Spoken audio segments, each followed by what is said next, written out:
Good morning, everybody, and apologies for the delay. 6 months into the pandemic, we still haven't figured out all the broadcasting technologies, but I think we're almost there now. So on behalf of our host, the European Heat Pump Association, a very warm welcome to the 10th edition of the Energy Transition webinar series. My name is Judith Neyer. I am with the Energy Center of Urban Innovation, Vienna. We are the local energy agency of the city of Vienna, and we support the city in all things climate and energy planning.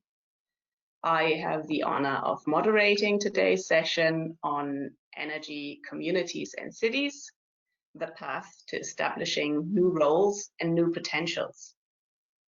And I am very happy to have with me today two distinguished guests, one of whom you'll be able to see.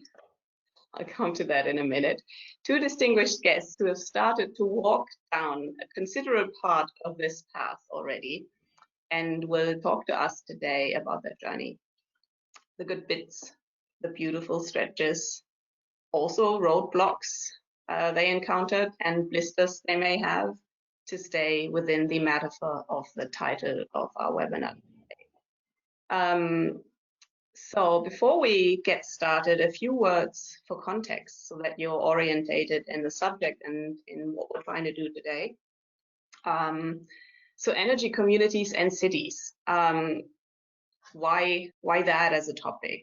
So our thinking behind this webinar is that with the adoption of the new legislative framework for energy in Europe, we now have new European rights that back the concept of community energy. And the idea, as you probably all know already, that is stipulated in those provisions, namely the energy, renewable energy and the electricity directives, is for citizens to become a part of the energy transition. And that includes, but is not limited to, being able to invest in it. So we now have citizens' rights to produce, to consume, to sell and store energy, clearly spelled out in EU legislation. What we do not have, however, is many energy communities. So that may just be a matter of time, but as you all know, when we talk about the climate crisis, time is of the essence. So we want to look at the question of acceleration today, of how to boost and scale up the creation and also the effect that energy communities will have on the energy transition. And we believe that one answer certainly lies in cooperation, and namely today on the role of local authorities.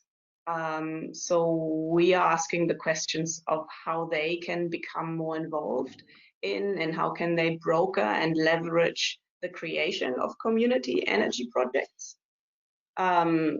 So what are the conditions under which city-to-citizen partnerships can really become the backbone of this new governance model for energy transition?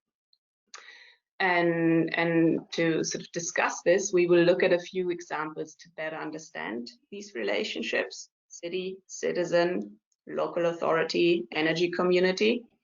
So what do the different partners need to bring to the table? What are the framework conditions under which these energy communities can thrive and do their bit? So naturally, those conditions will differ in different countries, two of which are represented today. And we also have two key institutional actors present today, a city representative and an energy community representative. And so I'm really happy to introduce my panel, and I will start with Els Struiving. Els, you are a representative and the co-founder of an energy community called Buurtwarmte Paddepoel from Groningen in the Netherlands. Yes. You probably tell people how to pronounce it correctly after I'm done. Yeah. So your local energy initiatives set up a heating network for around 500 households. This has been up and running for a while now, and you are currently actually looking at upscaling to many more households in cooperation with the municipality and the industry. So just one correction. It's not set up yet. So Oh. we'll get to that. Yes. Okay, so you're already upscaling before you've actually started to service the. Yes. That's very good. That's bold. I like that. I like that approach. That's exactly what we want to do. So you also told me in preparation for this call that sort of your motto is that citizen energy communities in your mind are really ready to take up their role, and together we can speed up the heat transition. And I'm really excited to be hearing about this and how you want to do this. Before we get to it, as you also told me that you are a translator by training, an interpreter, Dutch-German, I think. So I'm curious, what was your motivation? Seems like a far way to a heat network and translation. What was your personal motivation to found a citizen initiative for the heat transition? Well, I think it started with my father. I was born into a family. My father was working for the municipality, a small village where we lived, and he was setting up an energy community back in the 80s. And because he was very concerned about toxic waste and about using, at that time, the idea was that everything was going to be nuclear energy. When we had the gas first, and after that, it would be nuclear energy. And he was against it, and he said, why don't we look around us and see where we can make methane out of cow excrements and stuff like that. So he had several projects going on. It never worked because I think the time wasn't there at that time. But so it was natural to me to look around and see what's possible. And then we had this thing of earthquakes induced earthquakes by natural gas drilling in Groningen. And then I thought, well, let's do something. So it's very simple, I think. The energy transition just runs in the family. You've always been ahead of the pack. Yeah. Els Struiving. Okay, thank you, Els. Yeah. Thanks. So our other invisible speaker today, he's here though, he's with us, is Bob Tazelaar. Bob, your camera doesn't work and we have no idea why. You swear it has worked in the past. Hopefully it'll work in the future again. Today it's not working. So what are we gonna do? We'll all have to imagine you. I encourage listeners to picture Google Bob if they want to get a sense of who they're hearing I wouldn't from. recommend that. Oh, maybe not on a strictly professional, or just maybe add energy transition to it to keep it on target, on topic. Bob, you are Alderman in the Belgian city of Eeklo, and I have done my homework. I researched what an Alderman is for everybody else who didn't know that.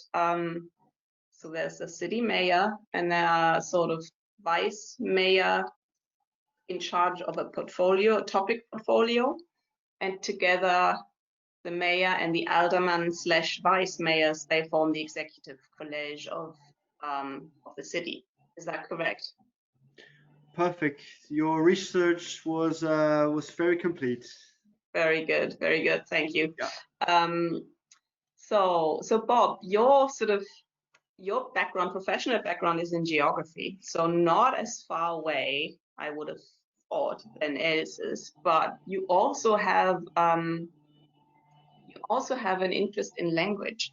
So there's a common thread between the two of you, and because you told me before that you believe we should change the language of the energy transition, and you're trying to do this by rebranding energy as a local product with local ownership, local capital, and the reason why you're doing this is you want to make the transition more tangible for sort of real world communities, because you believe that the more sort of the theoretical CO2 emissions narrative isn't really conducive to get people on board.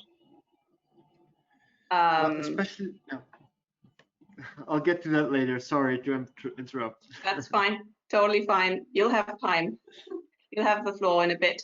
So, but the city of Eeklo, just to sort of speak about the hard facts a little bit, Eeklo, I hope I got this right, already has a full net electricity use covered by its own wind turbines. Yeah, correct. And you are also the proud owner of the biggest district heating network in Belgium. We have the legal framework, but the first pipes still need to go into the ground. But everything will be the proud is in owner. order. Okay. Yeah. Okay. Okay.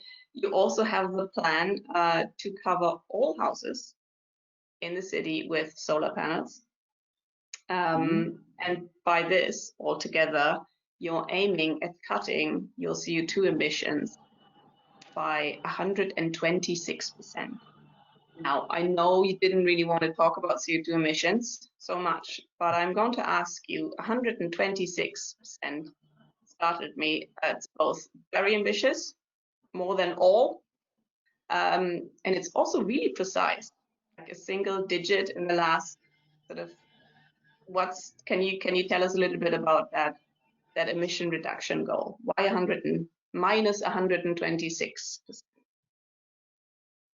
Well, we just calculated the potential we have in Eeklo of wind, of solar, and of biomass, and we calculated how much it would be possible not to only cover our own usage or our own CO2 emission, but also just in general what is possible. What is the ultimate goal if we would like perfectly integrate the landscape as like an energy production field? How could our territory of the city look like if we become one total energy producing community? Mm-hmm. And not canceling out other things that you need to produce in the region, I imagine, like food. Yeah, no. So of course, combined with the current economic factors, industries, services, food production, which is actually also kind of sort of some energy, but then personal and human energy. But for just the heat, electricity, etc., we have a potential of 126% of our own CO2 emission. Okay, and I'm sure we'll hear more about how you're going to sort of realize this potential in the coming years in your presentation. But before we get to that, I would like to start with Els. Start with the citizen, move on to the city. Els, your presentation is called Buurtwarmte Paddepoel. Citizens participate in decarbing their district. And I'm really excited to hear all about it. And I would ask you to play in and start your presentation. And I will just inform our listeners at this point, while you get started, that you can, of course, you're really welcome to ask questions via the question function in the webinar tool. And we will collect your questions, and then we'll look through them and try to cluster them afterwards, and then I would raise them to Els. And we'll have, if there's very specific questions that really relate to the presentation, I'll try to take them immediately after. And if it's sort of a broader discussion item, we would speak about them after the second presentation in the discussion. Els, if you're ready to go, you have the floor. Yes, I did share my screen. Can all see the screen? Yes, that's good. Sorry? Yes, looking good. I can see it. Okay. You could, okay. Well, yeah, if you maybe want to go in presentation mode, then I think it would be bigger on in your PowerPoint. Presentation Is it mode. So that it stands to the full screen? I don't. But it's visible. It's visible like this, so you can. Okay, it's visible like this as well. Okay, maybe. Okay. Yes, I want to take you to the neighborhood where I live. Buurtwarmte is the name for neighborhood heat, really. And Paddepoel is the quite unfortunate name of the neighborhood where we're living. This is Paddepoel. Paddepoel is in the north of the Netherlands, and this is a historical picture. And what you can see, it's a typical 60s district with all the blocks of houses and rows, and we have water, which is very good in a if you're planning a district heating. We have in the north 6,000 inhabitants, so it's a pretty large district. And north and south together 10,000 people. So where you see the meadows in the background, there's now the university campus. And Groningen is really a student city, which it has right now more than 20% of students, which is nice, but also not always. We have a very ambitious municipality. Where what you see here is that first we wanted to get energy neutral in 2025. It did shift to 2035 now. So it has been energy neutral, it has been climate neutral, it has been CO2 neutral. But well, ambitions are pretty large. We also, like I said, we have some problems in our city, in our district, I must say. And our problem are the students. Up to 2 years ago, it was a very good way to earn money in Paddepoel to buy a house, a family home, and put 6 or 7 students into it and earn a lot of money. What you see here is a picture of my neighbors, and they had a party with lots of beer. So it is a strain for the social tissue of the district to have so many students in these houses which were built for families. It has stopped now, and there's families returning. So, so the social mix is changing again, which I think is very important.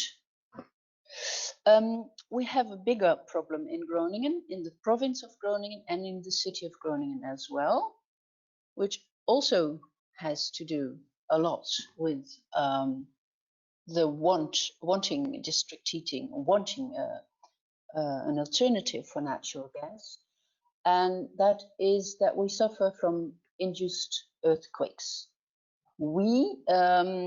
I don't know if you can see it here, but we have this. This is the Groningen, the gas field. It's reaching up to the city of Groningen, not quite, but it has the drilling of gas, natural gas, has caused immense problems in the province of Groningen.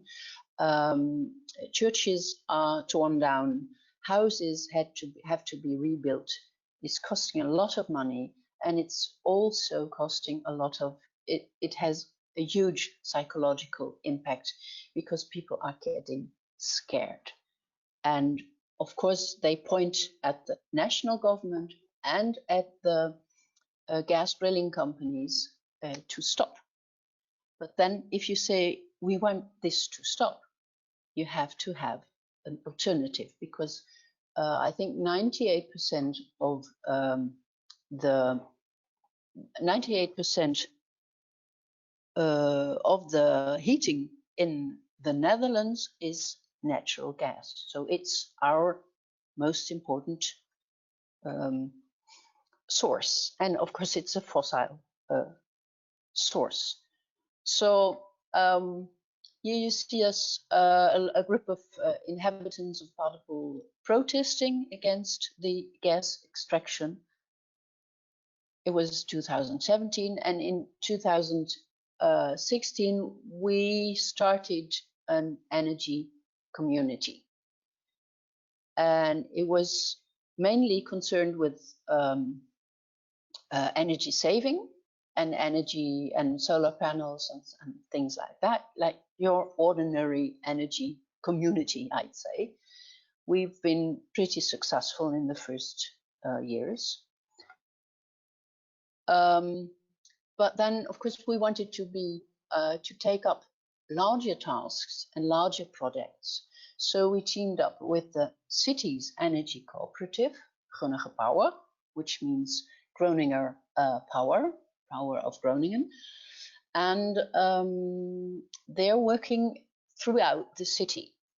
And of course, they have a lot of more professional people on board, which is always good to have if you want to, if you're ambitious. And we're also involved with a national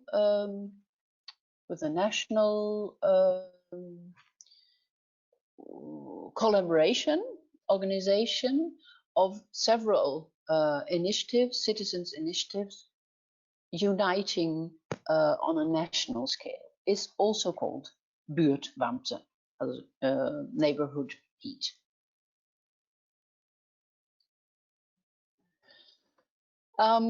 We set up a team, which was to get this district heating thing going on, because the idea was that if you want to bring an alternative to this neighborhood with a lot of houses, poorly insulated, district heating would be, or let's say collective heating, is a better solution, we think, than providing each individual house with a heat pump, for example. There's many older elderly people in the neighborhood. A lot of people are over 80, and they can't afford, or they'll not be interested to change everything in their house just to set up a heat pump, stuff like that. So it's really also not just financial, technical decision, but also a social decision to have a look which is the most feasible way to get onto this heat transition. We set up a team with inhabitants of Paddepoel and Groningen Power, and the second man from the left is Peter Breithaupt from Shell. Shell New Energies put money into the project, so that was our first funding.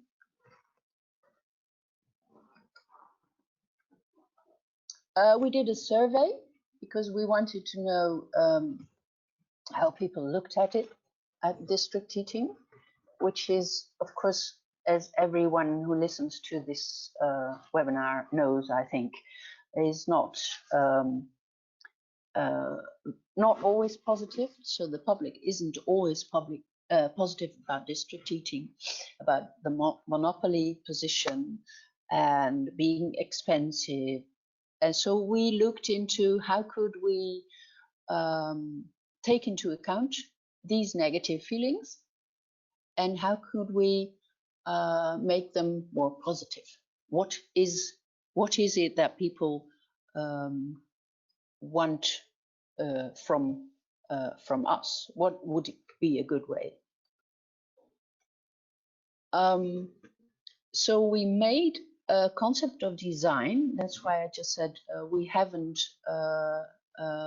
laid out the pipes either. We made a design. We put it in an infographic. You can see it here. We would want to use water from the Rijdiep to, and we would combine this with heat pumps and heat from the aquifer. So that should be enough for 500 houses. We laid this out in a magazine. If you're interested, you can read the magazine. It's there's an English translation on this on the website, and this is called Bewoners de Waas, which means inhabitants in charge over sustainable heat. So that was the title of the magazine. These are our 7 core values, which are in the magazine as well. I think the most important is profit for purpose. So non-commercial, local when possible. Of course, scalable, which is very important to the municipalities, of course. And because it's very expensive to build a small district heating. And voluntary basis, which is right now, you can't force homeowners to go on the heat grid. So maybe this changes with the new heat law, but I think enforcement isn't a good idea.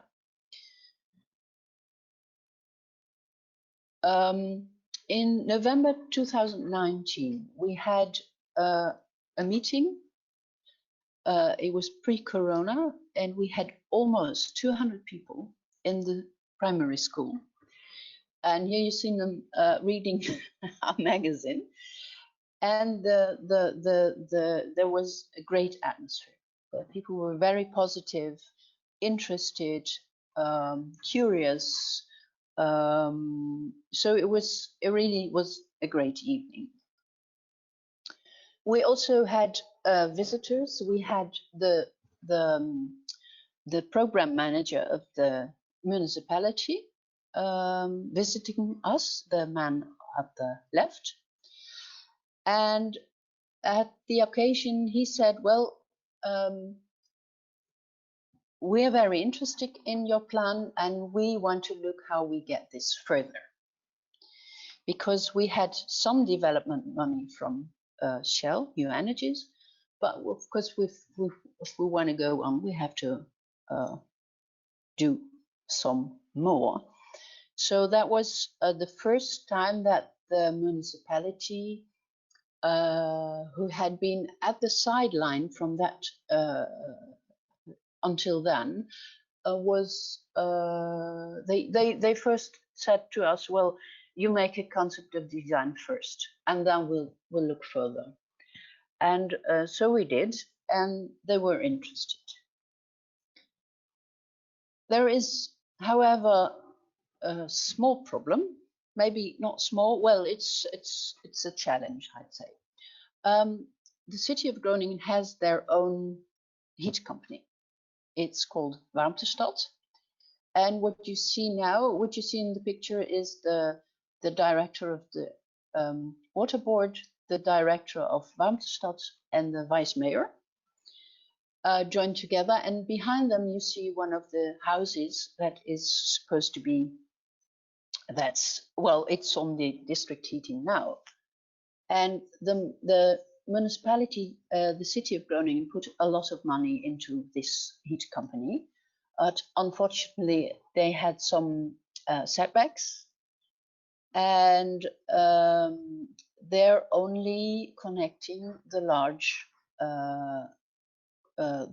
flats, because Warmtestad said, well, it's too expensive and it's not our, we don't feel it as our task to connect all these family homes, all these individuals. So there is a problem for the municipality, because they have district heating already laid out in Paddepoel now, but not all houses are connected, or only 8 apartment houses are connected. So the municipality asked us, well, they said to us, we're interested, we believe in your plan, but we want to scale up. And here's the area. So can't you go make a concept of design for 3,200 connections? And they also they didn't speak to the energy initiative. They spoke to Groningen Power, and they gave the commissioned to Groningen Power, the city's cooperative. So we're right now in the process of how to get back to the table where everything's happening, and also how to keep commitment. Because of course, all those people who were very interested before are now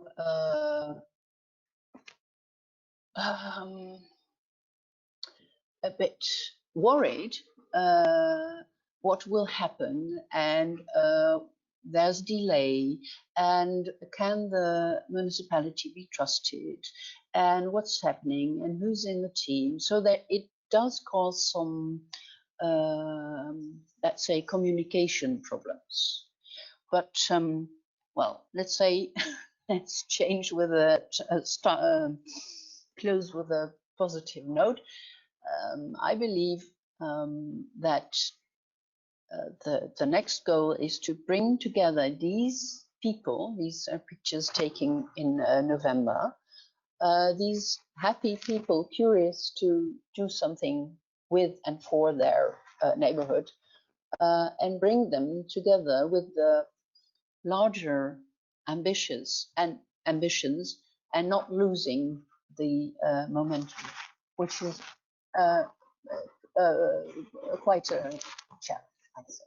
But after all, it's because it has to do with their houses. If you have ambitions, that's very good, but don't forget that the people are living in these houses, and they should have a role and have something to say about what's happening. Thank you, Els. Thanks a lot. I'm just for this really interesting presentation, also for being so candid and not only speaking about the things that went well and the positive sides, but also really putting your finger on the problems, because this is going to be important for people to try to follow in your footsteps, and it'd be really important to know what are the problems and prepare for them. So thanks a lot for this. I really appreciate it. Before we get to Bob, who's already put his slides up on the screen, I'm just looking at the chat. I don't think I have received any questions from the audience. I would take this opportunity, hence, to just ask one or two things myself, because this there was a lot of interesting stuff in there. So I now need to be really strategic and decide what I want to speak about. So I'm trying to merge it all into one aspect. I thought it was really interesting how you started off. At first, I didn't know where you were going to go with this, but you started off with social tension, yeah, in your neighborhood, with sort of formerly family homes, and then students, sort of party-heavy people moving in, and this creating tension, and so the social tissue was a bit off, and I think, and then you said, well, we need to look at that as well. We can't just look at the energy side of things. We need to look at what are the problems of the people here and how can we address them, right? And just work with what we've got. So I think that's a really interesting approach to any social and or sort of any political organizing, really, but also really important for the energy transition. And then you said, so you were looking at what is in it for family home, for individual homeowners, and try to sort of give them an added value from the project. And then later, when you came up with your conceptual design, how they would be connected and how that would improve their living situation. But then you encountered the problem when you get closer to implementation of the utility needing a certain amount of heat density to be able to have a business case for this, right? Yeah. So this is why they started connecting only the bigger fish, basically, because the rest is just probably not very profitable business for them.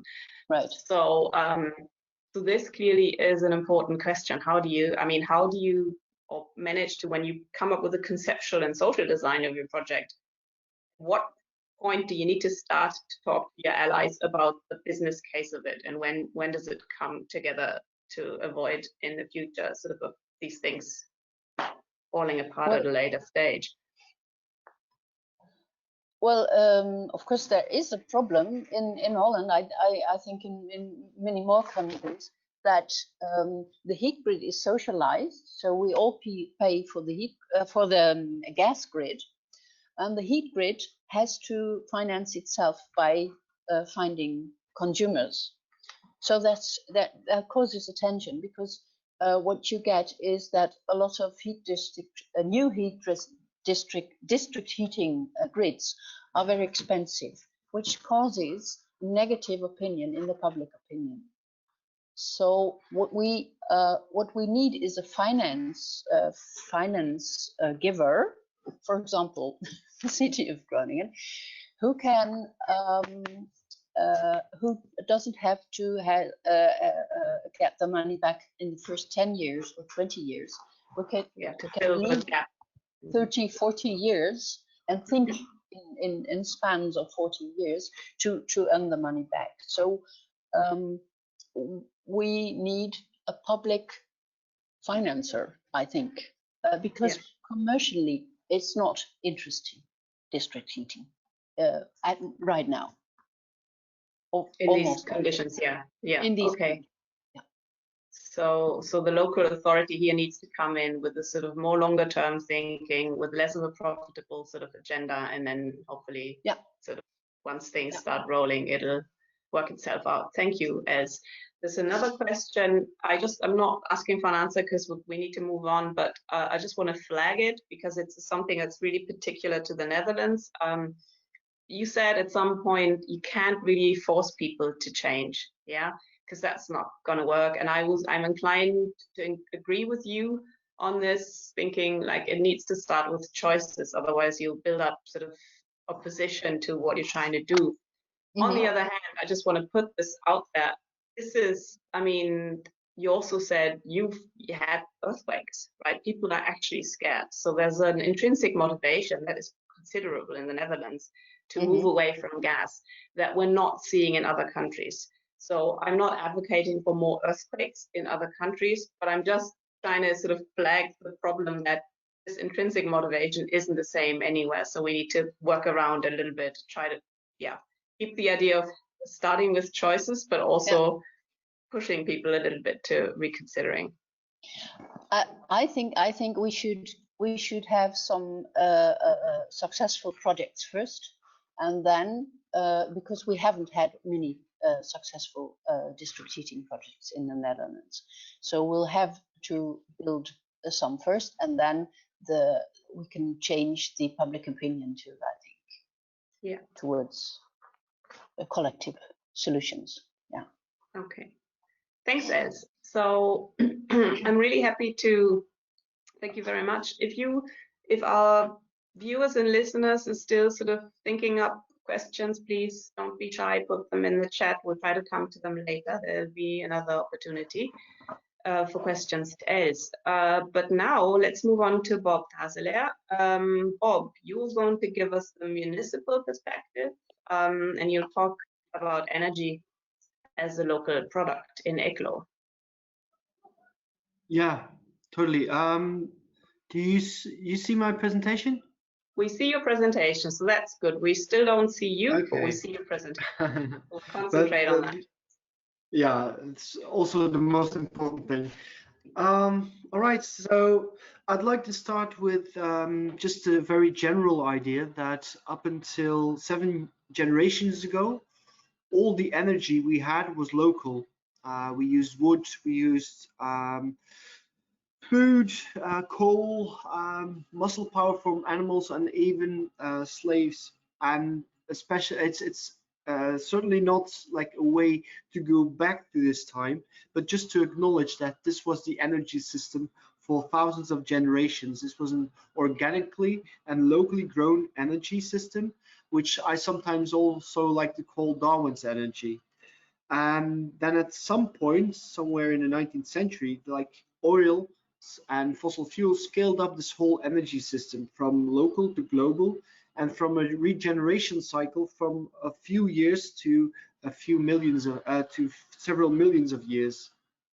And this has made it that we became dependent from this system, which generates energy on only some very specific places on the planet. And this means, in other words, that the EU, for instance, is spending €1 billion every day to import this fossil energy.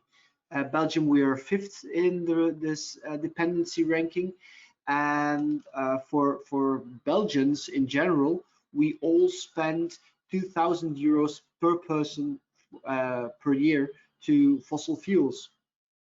If you would calculate this with our average wage, this means that all 10 to 20 days in a year, we are working for Russia and the Saudis.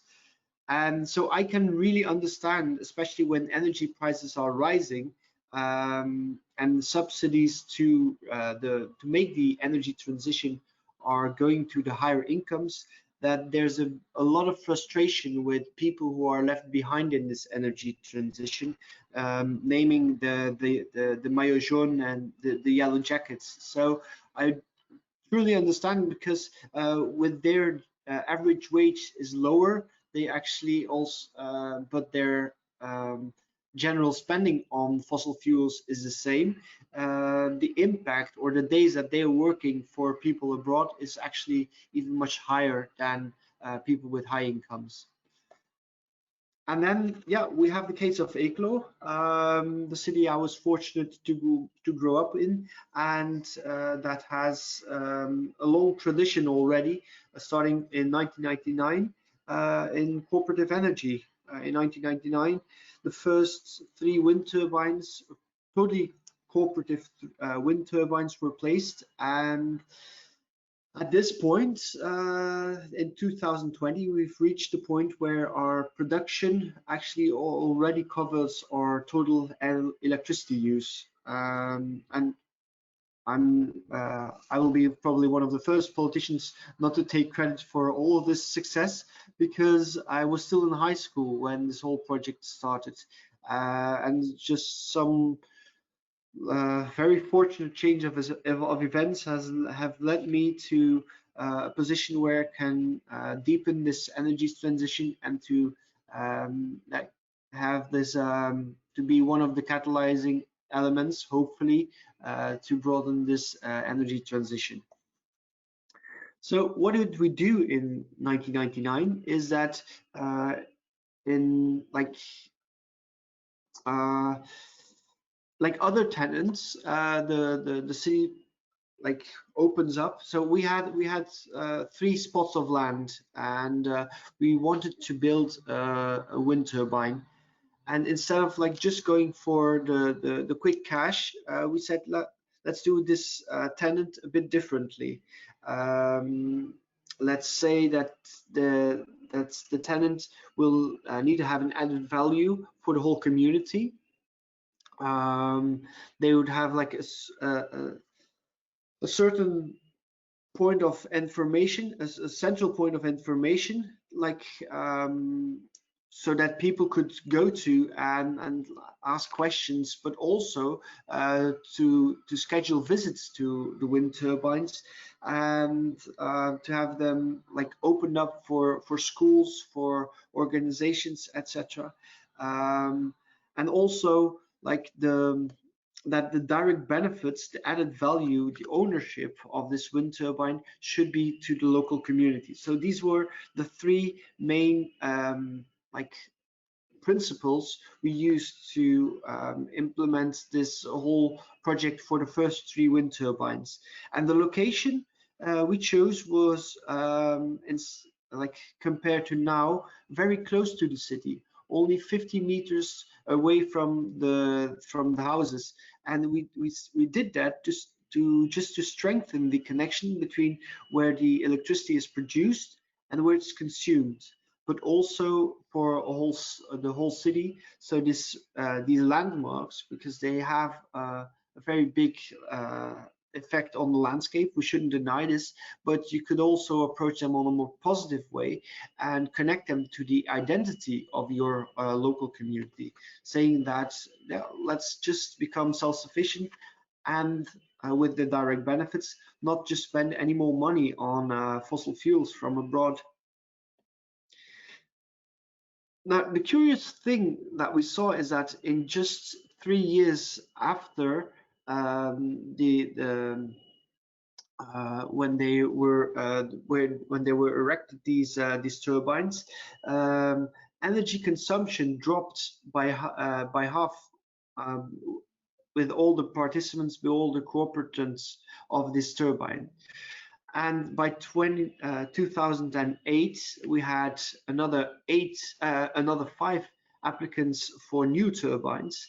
So this would mean that by the completion of these 2 projects, the 8 turbines would already be producing for 16 regular ones.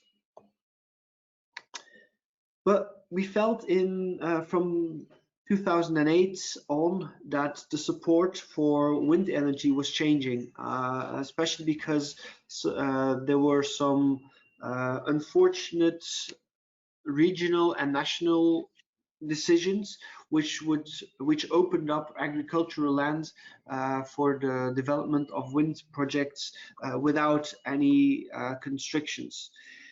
And this created a lot of uncertainty, because people were thinking, it would be possible that the whole landscape could be randomly packed with new wind turbines. And what did we do is we did the reverse thing. We limited the space where turbines would be allowed, and we concentrated this red zone you see on the picture with the current line infrastructure of the highway, and then we gave the people of Eeklo the certainty, okay, so we're going for a limited amount of wind turbines, and they're going to be placed over there, and the rest of the city would be wind turbine free. So it's another approach which gave the people the certainty that that this would be it. It would be an end, a scenario with an end, and they could visualize this. Of course, the people who were living in this red zone, I could totally understand and relate that, yeah, they wouldn't be too happy for that. So what did we do before even one permit was submitted at the municipality? We went to the people in advance with the project, the possible project developers ourselves, and the municipality, and we just asked the question what it would take for them to have this, to not pursue in big legal discussions in courts, what it would take for them not to pursue the permits that would be given there. And we reached an agreement saying that 50% of every turbine should be opened up for direct participation, and for each turbine, 5,000 euro per year per turbine would be would fund some sort of like municipality fund, which the direct neighborhood would have access to have community projects, to renovate the houses of the people in the community, to have like build a playground, and several other things. So in the end, this system made it possible that on top of the already existing 8 turbines, another 14 were permitted without one single lawsuit. And if you would know that the small but delightful city of Eeklo only has 20,000 inhabitants, this makes that we have like a turbine density of 1 turbine for every 800 households. And if you know that these 800 households, together with industry, services, etc., only have like a total consumption of 123 gigawatts per hour, and our production will this year reach 165 gigawatts per hour. This actually would mean that this summer we will have reached the point of self-sufficiency, of course without the balancing capacity.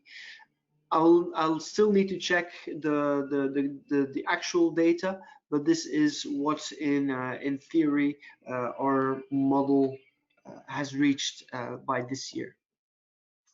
But maybe more important is the economic factor. The democratic support model, we made arrangements with the community and the developers. This has made it that, as you see here, the annual benefit for the local community is has a potential of earning 3.25 million euros per year. In the previous system of permits, this was for 20 years, making the total benefit 65 million per year. But in the course of this process, the permit system in Belgium changed, and now permits are everlasting. So this would mean that by applying this system, we have an annual added value of 3.25 million euros per year.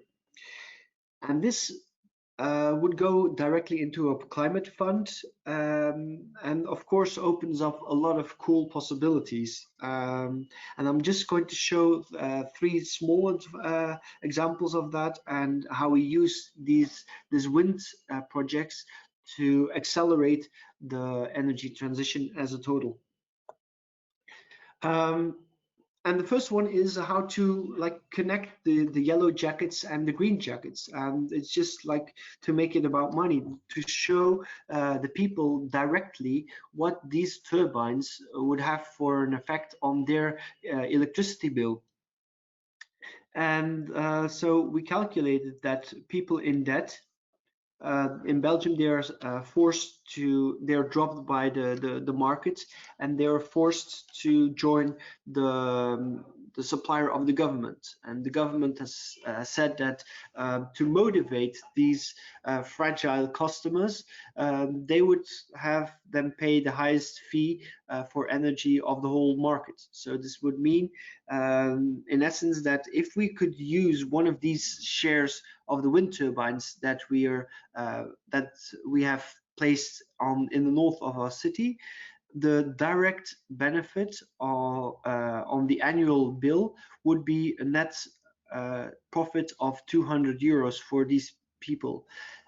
This would mean that in only 5 quarters of a year, the total share could be like repaid by those by this profit, and for the rest of the time, this money could be used for debt reduction. A second one is the solar project. Like, and it's a similar way of a similar approach as of the wind turbines. We said, what do we have as a municipality, as a common we could use, we could put on the market to make this whole energy transition on the solar panels also collective. And that's just like, what if we could like put all the rooftops of our city in one collective pot and go to the market with a question, with a collective question of who's interested in putting solar panels on our roofs and what are the conditions. So we finished this at the beginning of the year, and we are now putting the first solar panels on the roofs, first of the municipality buildings, and after that schooling and big industry and community centers. And after that, we'll move on to individual households. So yeah, this was the headline in the national news. So free solar panels on every roof and a cheap electricity bill. It's possible in Eeklo. And then, yeah, as Judith mentioned in the introduction, we're planning again, like on the scale of the whole city, a district heating network. And it's about to, we're just on the verge of like putting the first tubes in the ground, but we took, I think, some 6 years of study work and legal framework, also paid by the revenue of the wind turbines, because there's no legal framework in Belgium for these, for opening up your surface for the installation of like just one general district heating network. And it's a joint effort. It's the first joint effort of multinational Veolia and EcoPower, who have made a very special like project vehicle. I don't know what the legal terms are, but that's their part. But it's the first one in the world which in which a big multinational and a local cooperative have legally joined hands to fulfill a project like the district heating network. And we're going for an idea of a decentralized grid. We do have, we still have currently in the north of our city a big waste plant, and but in time we want to close this down, and therefore already now we are looking for energy chances, we call them. Maybe there's a company or a factory which has energy loss, and so we're going to recuperate this in the grids, but also individual households who already now have individual heat pumps. They could all actually in the end become producers of heat for the global network. And this would mean that the efficiency of these individual installations would go up, and therefore make them more profitable for the individual house owners.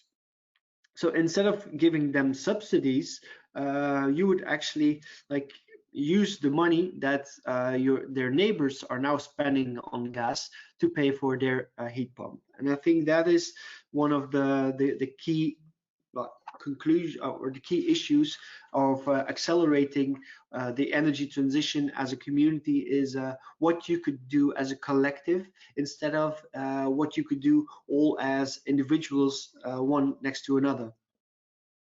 So if you would know that our whole community has an electricity bill sorry, a fossil fuel bill of 40 million euros per year, that's about the same amount of our total city budget, and that this makes our full total fossil fuel carbon bill is 32,000 tons of CO2. Like actually, it's a very easy calculation to say like let's prevent the CO2 and let's make like just make money.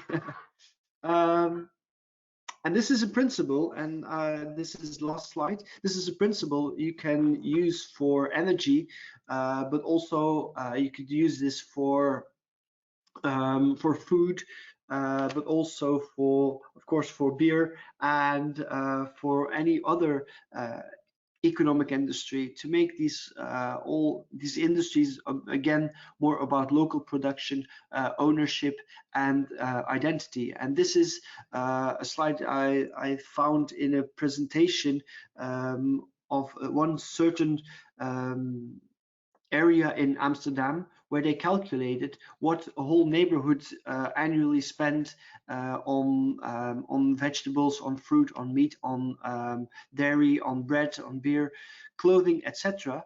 And calculated how much this would take on money side, and also how many people could be employed if this would if all these needs would be covered locally. So this is the story of Eeklo. And like Judith said, I don't like to mention CO2, because not all households, or not, if you're struggling day to day to put food on the plate, you're only covering 10% with this big climate story, which is very important, but it's more alive on a European level than on a local level of a small provincial community in that is not like a big city. So but you can like cover 100% of the people and gain democratic support if you make it just plainly about the money. Thank you. Thank you. Thanks, Bob. I'll have to I avoided stopping you right there because you stopped. So yeah, I like your sort of summing it up as sort of, let's reduce emissions and make money instead. So that's a really positive outlook, but it's also true. So we have another good 5 minutes for some discussion among our panelists, because I haven't received any questions, which is fine. I have plenty, which we won't be able to get around to. Yes, Els has joined me on my virtual panel again by sort of activating her camera. Bob is with us too.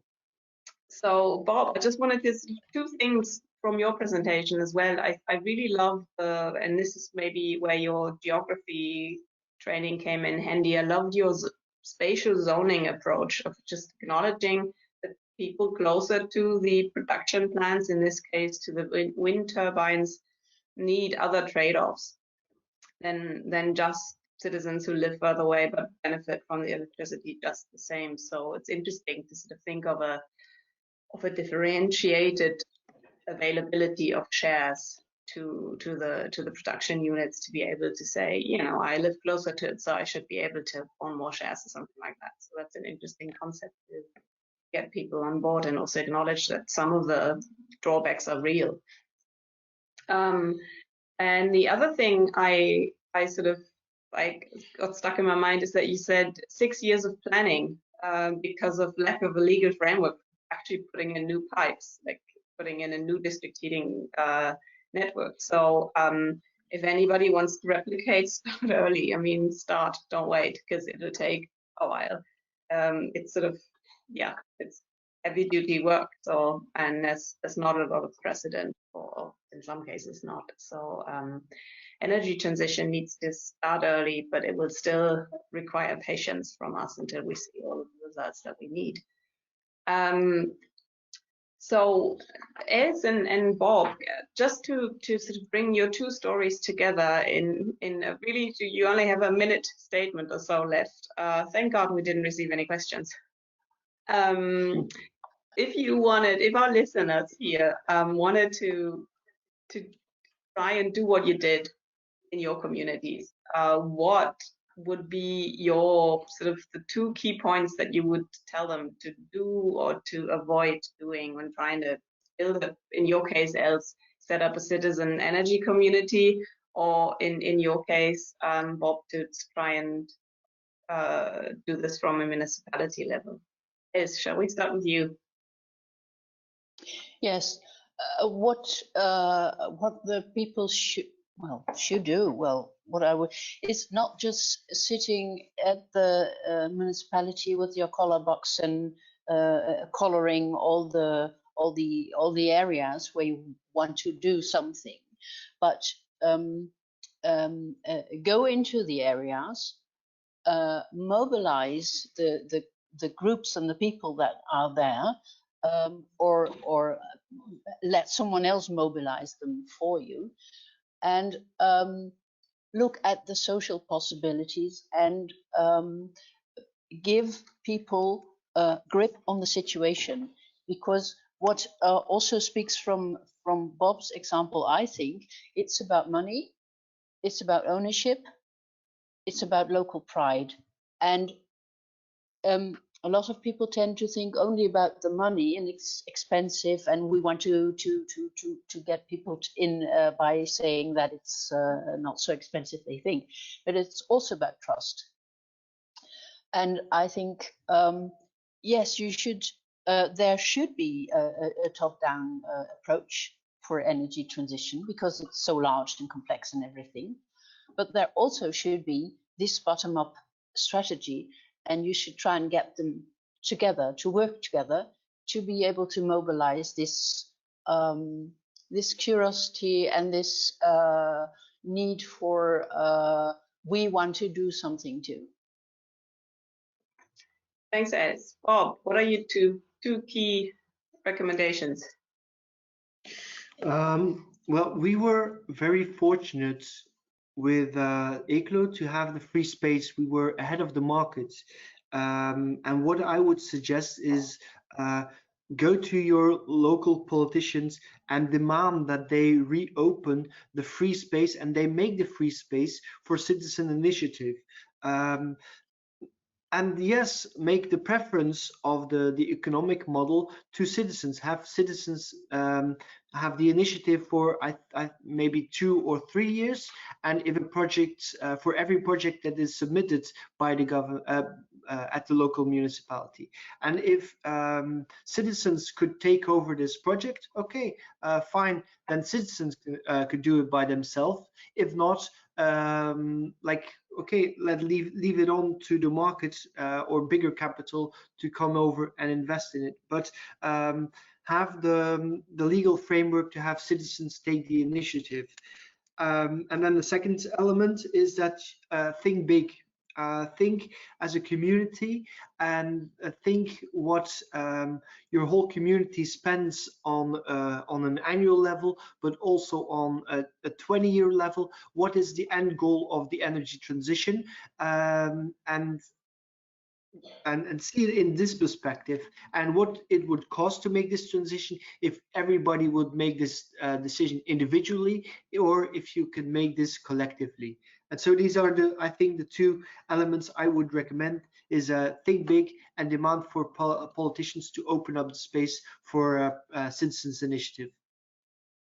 Thanks, Bob. It was really interesting to see that you both, I mean, it's actually satisfying to see that both of your perspectives, municipal and city and energy community, you both kind of make a strong case to start from the citizen. Let it be citizens to drive this project.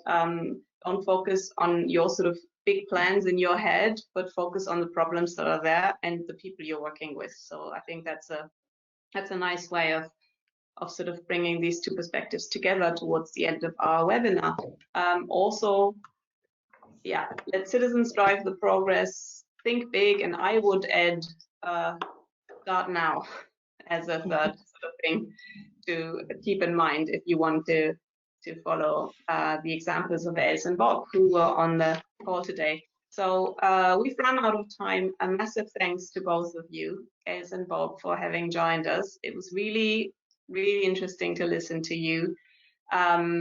It's a pity we didn't see you, Bob. On the other hand, looking at the upside of it, this was one of the few very rare occasions to see an energy panel, see it all-female panel.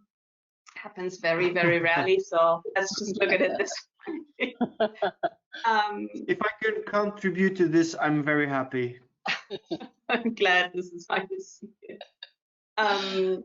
So thanks to the host organization, the European Heat Pump Association, and in particular to Thomas Novak, but also a massive thanks to the woman behind the scenes who did all the technical setups and also sort of planned and briefed us as speakers and moderators, Sabina Cenuche. And finally, thanks to our audience for your interest. And I'll hope to see you again sometime. Thank you very much, and bye-bye from Vienna. Bye.